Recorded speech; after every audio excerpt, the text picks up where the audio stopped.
Pools of water are forming along roads, sidewalks, and on residents' properties across Fort St. John. It's a sign spring is just around the corner, but for city crews trying to prevent flooding along roads and in homes, the warm weather is proving to be troublesome.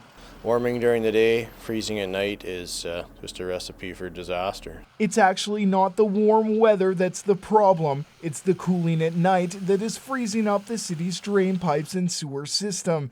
And while the snow melt helps water flow freely through the drain pipes during the warm temperatures, it freezes solid overnight. Underground storm drains are fairly shallow. They're 4 to 6 feet in the ground, and the frost is still in the ground. So when the water goes down in there, it's flowing through the storm drains and they're cold.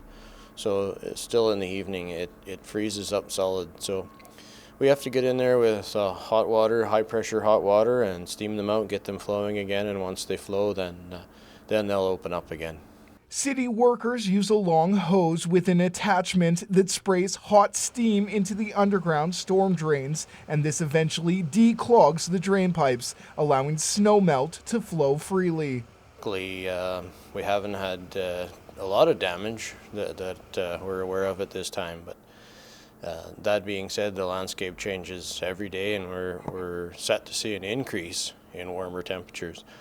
The beauty of a warmer temperature during the day is hopefully a warmer temperature at night, so it allows the storm drains to stay open through the evening, and then we don't have to battle and redo the work we did in the morning.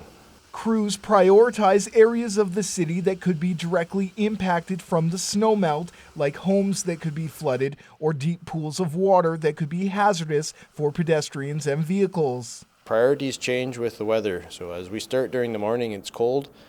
Then we get into the afternoon, it warms up and melts, and as the snow disappears, it's a changing landscape all the time. City staff say to call them if your road or home begins to flood, but they say with the extra demand of manpower, it might be a few days before they can come clear any small pools of water that may be on your property.